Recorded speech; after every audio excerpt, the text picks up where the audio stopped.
Hey, what is going on, everybody? It is Nolan, or the Optimistic Gamer here, and welcome back to the Optimistic Survival series. If you have been keeping up with some of our episodes recently, you will know that one of our major undertakings is our project of getting every type of armor trim put onto every type of armor.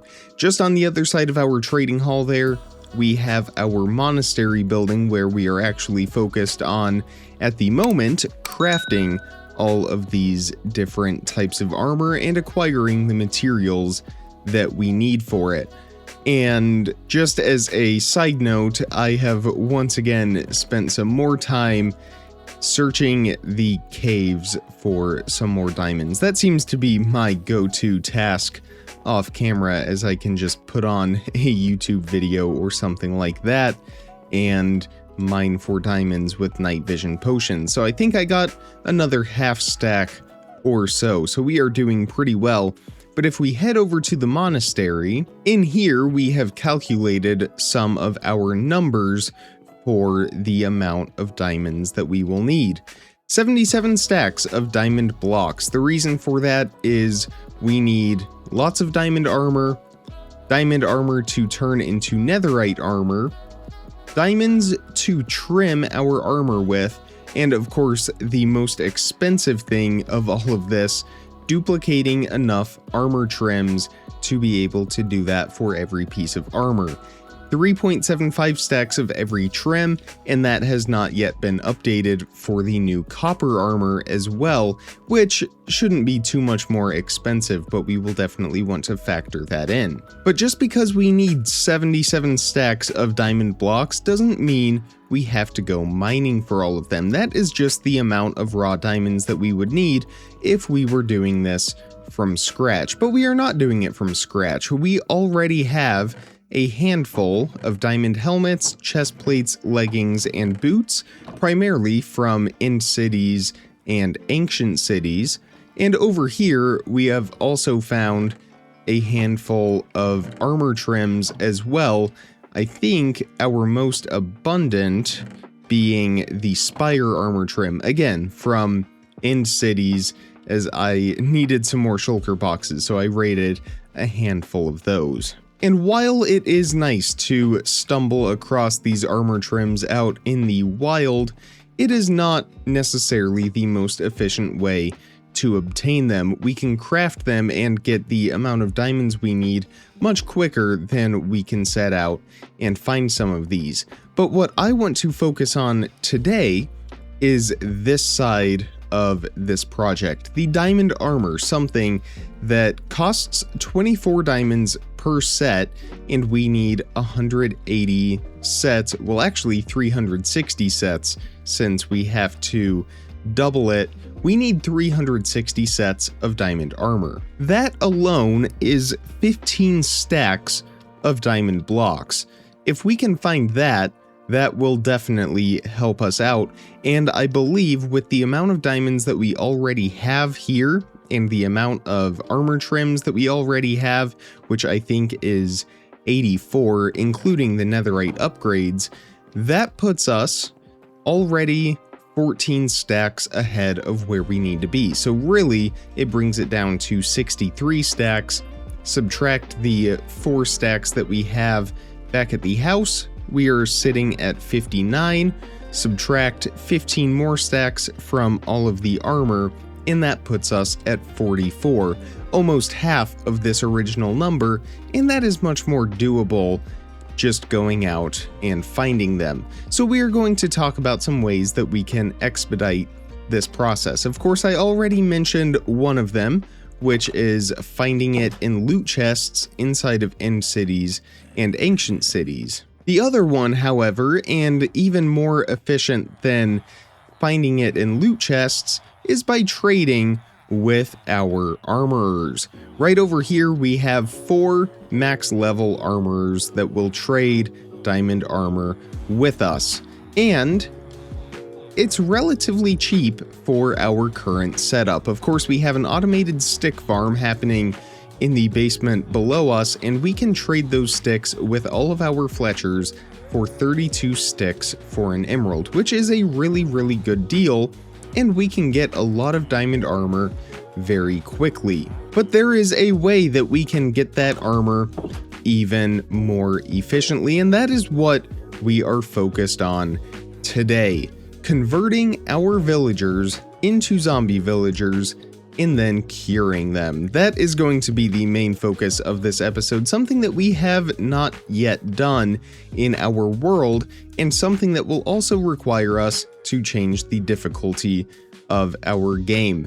So we are just going to build an annex onto our trading hall here. We're going to extend it out a little bit.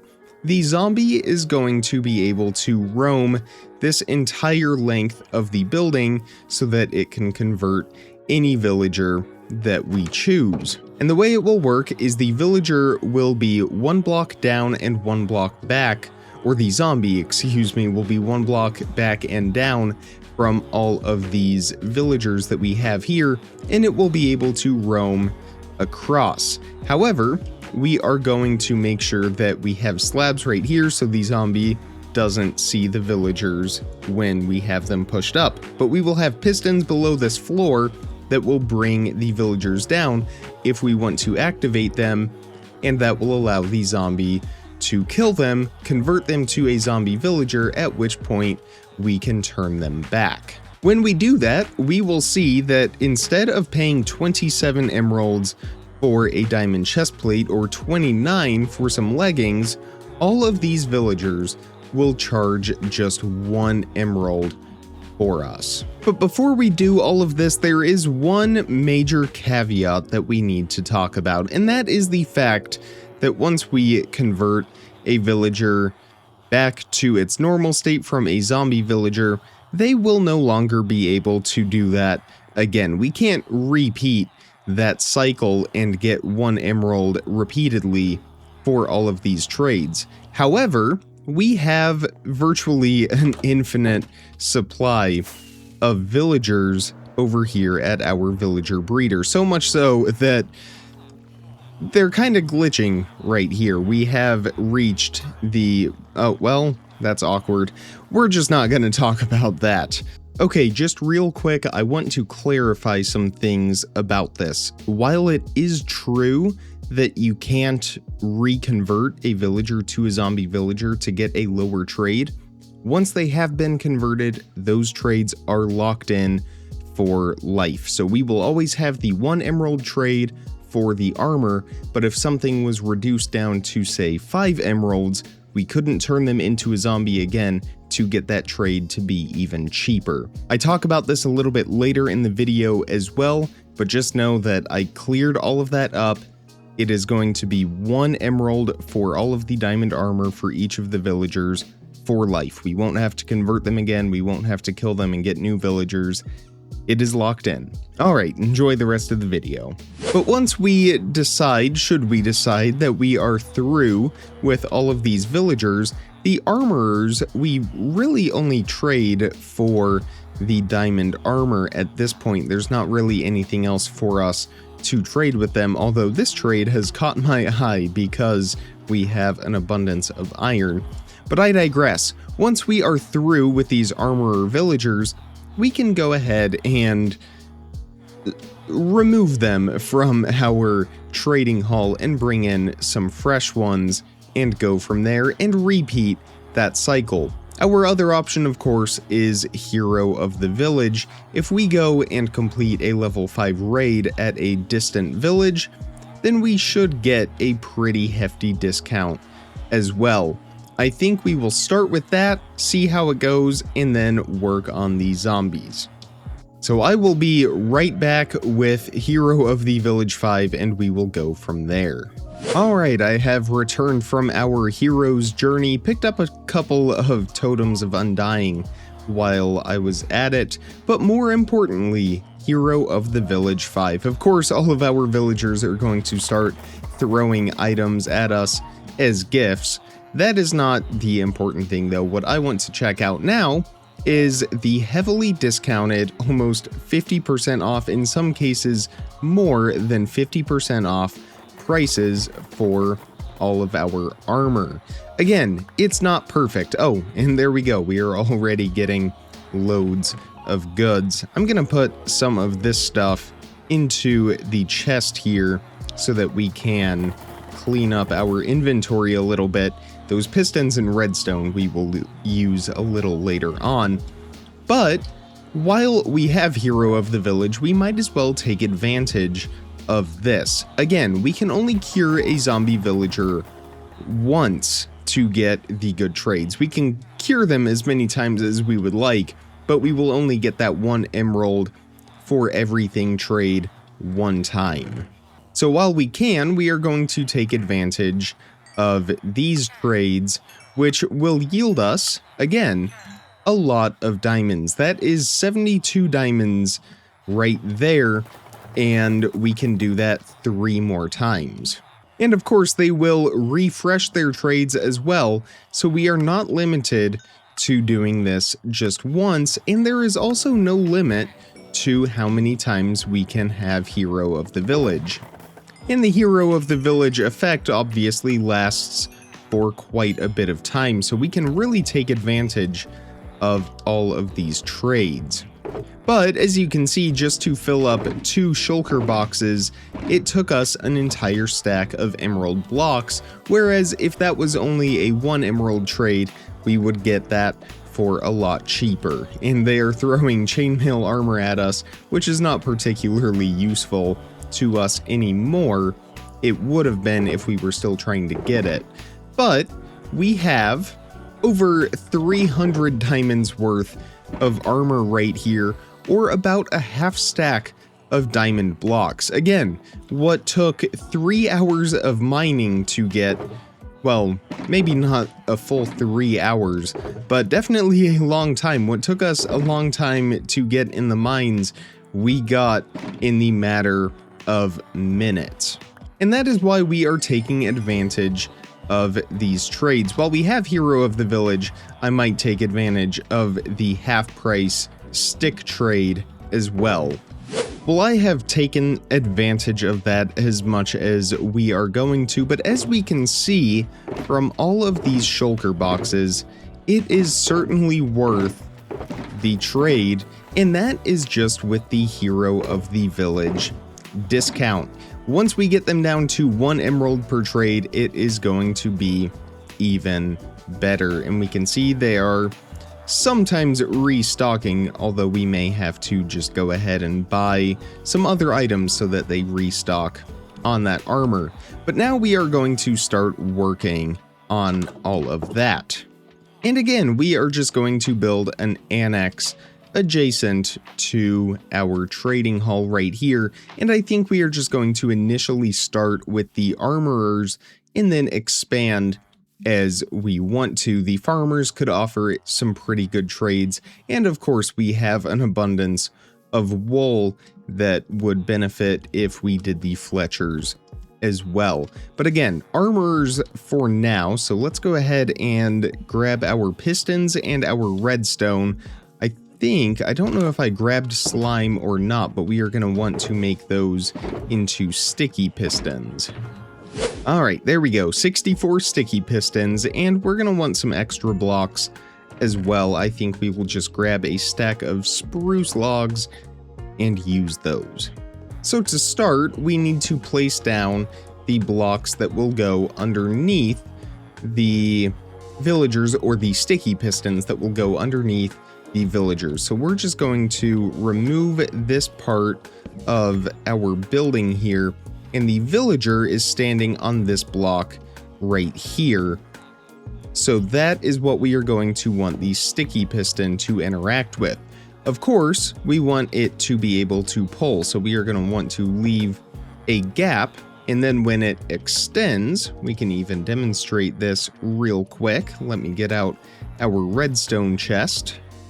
When we give that lever a yank, it will pull that villager down, and the zombie, which will be, conveniently enough, we actually have a hollowed out portion, the zombie, which will be wandering across this hallway here, can come and interact with that villager, attacking it, And then once the villager is turned into a zombie villager, we will extend that block back up, at which point we can convert the zombie villager back into a normal villager. So let's go ahead and remove all of these blocks now. And this is actually very convenient because if we wanted to convert the entire floor into it, we have this channel going all the way through here where we can house that zombie. Of course, we will have to get the zombie into place. That could take a little bit of effort, seeing as all of this area around town is lit up. We might have to go over on the other side of the town center there. But we will worry about that in a minute. So we now have our piston into place, and that looks like a glitch. That is not good. Hopefully, okay, I was gonna say, hopefully we can get that villager out of that block, but he looks like he is stuck in that block, which makes me a little concerned. I don't think he is able to leave out of here, because I'm sure if he could, he would. I think it is just a glitch. Hopefully once he converts into a zombie villager, that won't be an issue, and hopefully that zombie won't be able to attack him from inside this block. I guess we will find out in the matter of minutes. So I'm going to get the rest of these pistons into place. We're going to set up some basic wiring for that so we can control it from inside the trading hall, and then at nightfall we will get a zombie and put that zombie into place. Alright, we have run into the issue with 3 out of the 4. I think all they need to do... I think I see the issue here. We need to move these trapdoors up by 1 block. So let me, instead of removing them and replacing them, we are just going to make some fresh ones. We don't need any of them trying to sneak out. But that would make sense. We can't extend them into a block that is already there. So let's go ahead and take these out. Let's activate those pistons, push them back up, and 1 got away. Okay, that's not good. Let's trap him in here real quick before he goes any farther, and hopefully that is not an issue with any of the rest of them here. The other thing I might try is a boat, and we can see if we can get them into place with a boat. Or I might just try wrecking these blocks as well, and we'll see if they will jump up on the wood here. This one does not seem too interested. We could try it with this one maybe? Well, this is certainly an issue that we are going to have to figure out before we go any farther with this. But I want to see if I can at least push this one back onto that original piston block here. There we go. Okay. So at least he is there now, where he is originally supposed to be.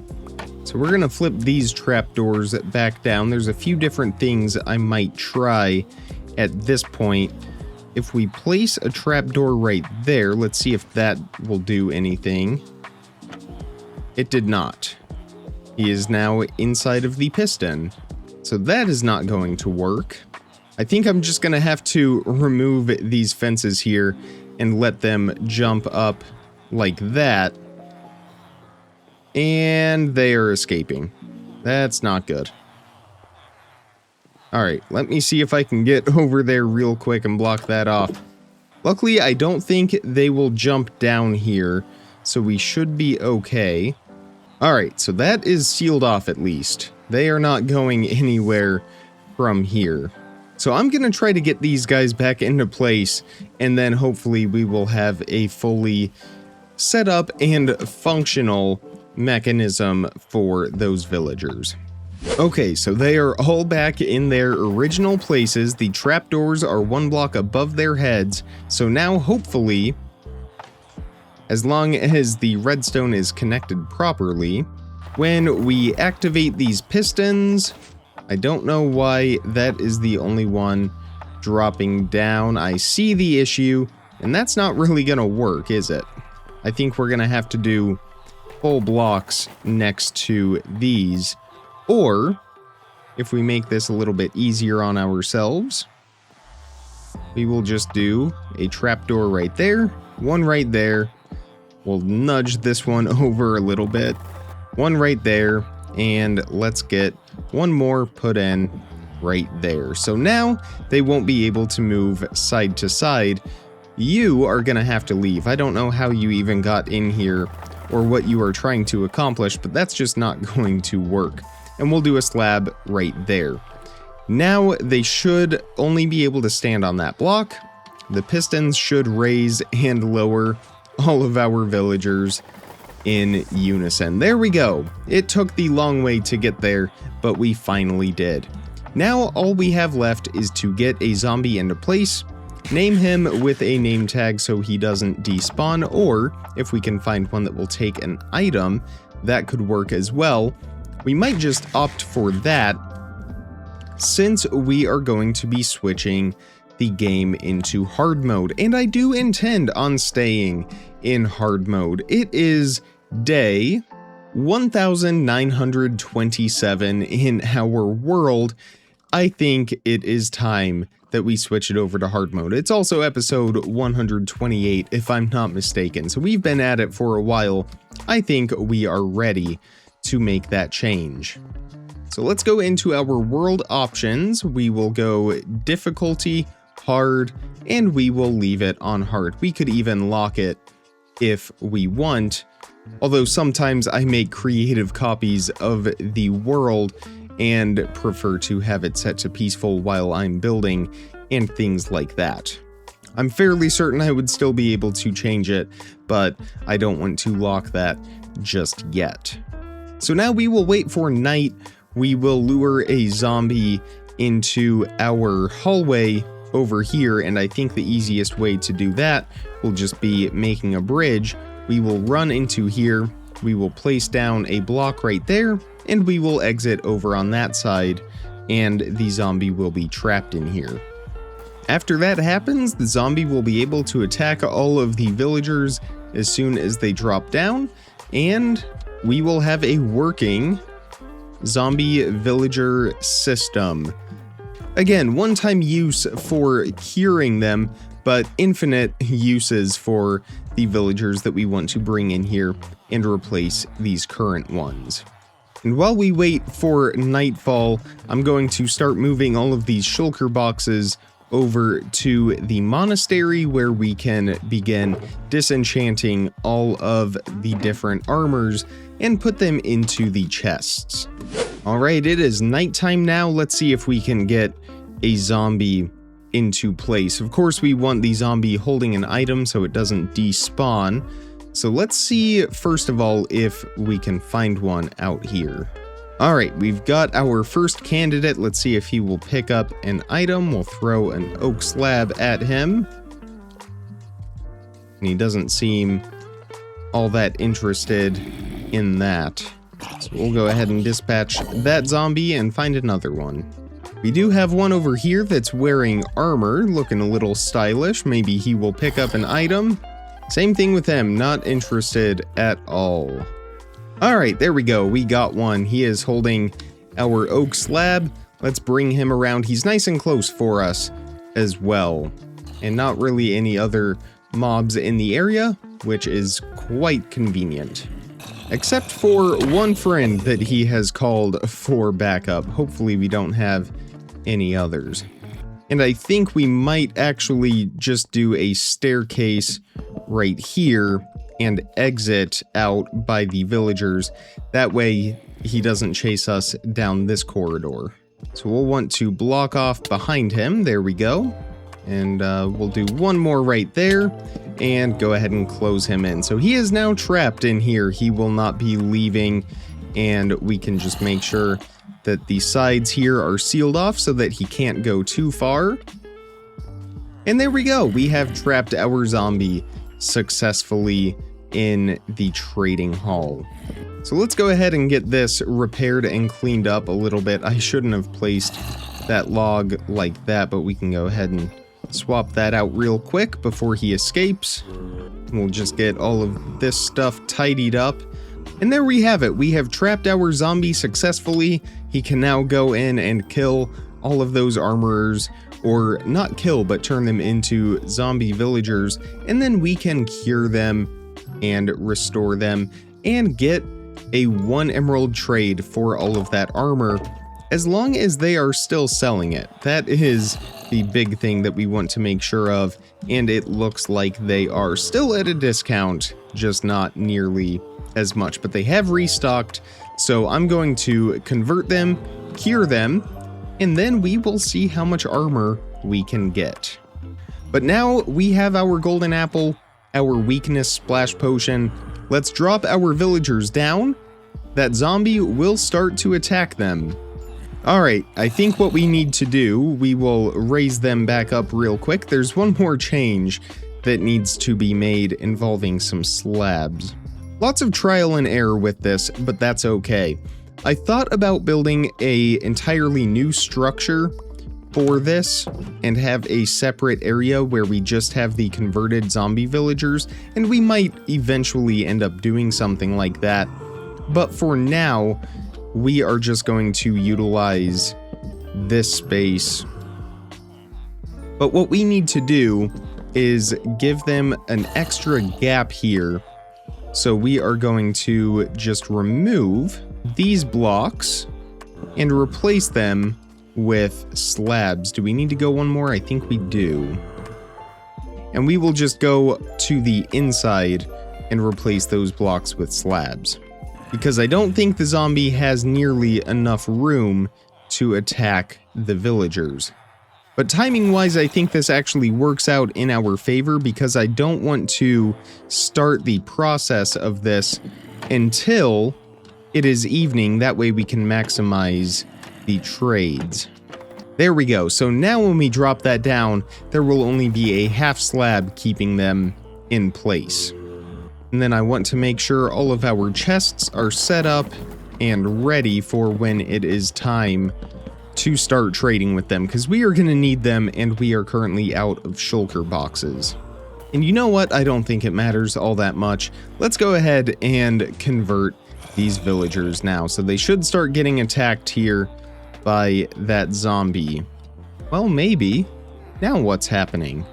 That zombie is stuck on a block that should not be there. That is the issue. So let's go ahead and get that moved out of the way. And now it should start attacking those villagers, if we can get it to lose interest in us. There we go. All right, we have our first villager converted. There is the second one, and he's just going down the row, doing one at a time. And there's 3 and 4. So now that they are all converted to zombie villagers, let's flick that lever back up, and we are going to hit them with a splash potion of weakness. Let's see if we can hit all 4.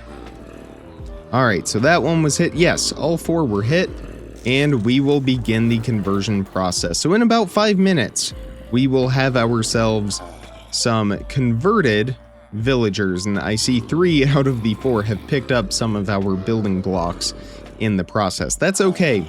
We are going to prepare ourselves for maximizing this trading. So let's finish clearing out our inventory all the way to make this as efficient as possible. Again, I'm going to have a lot of organizing to do after the episode is over, but that's okay. It is certainly worth it. And as I explained earlier, the advantages of this are getting every piece of diamond armor for just 1 emerald. If we were to buy all chest plates, that would be almost 500 chest plates, which is close to 4,000 diamonds. That is going to save us a lot of time, which is super, super convenient. Alright, we got our first villager and second villager converted. Of course, the last 2 that actually were cured, so we are just waiting on these first 2. There's the third, and let's see if we can get the 4th one here. But right away, we are going to take advantage of some trading, as that 4th one has converted. And just like that, for 12 emeralds, we have gotten ourselves, trying to do the math in my head, is it 84 emeralds, I think? something like, or 84 diamonds, I mean. So we are going to just continue this process as much as we can. And I will let all of you know how many diamonds we ultimately come away with once I am done trading. I will see all of you very soon. Well, we are through the first day of trading with all of our armorers, and here is how we did. Lots of chest plates, leggings, helmets, and boots. Almost a large chest full of each, which is absolutely fantastic, and that means we only spent about 2.5 stacks of emeralds, which is excellent for the amount of diamonds that we have acquired. Now, before I end the episode, I am trying to figure out, I am finding conflicting information online as to whether these trades will stay locked in at 1 emerald or if they will ever go back. Of course, time will tell, but if any of you have an answer to that, please let me know in the comments. That would be super helpful. But I'm gonna try to get as much armor as possible, fill up all of the diamond armor that we need over at the monastery between now and next episode, and we will have a showcase of that at the start of that episode. I really hope you enjoyed this video. If you did, please leave a thumbs up and make sure you are subscribed so you don't miss out on content as soon as I upload it. Check the description for some more important information, and if you want to become a channel member, all of that information is in the description as well. But with all of that being said, comment, like, subscribe, remember to stay optimistic, and I will see all of you in the next episode. Thank you so much for watching, everybody. Bye!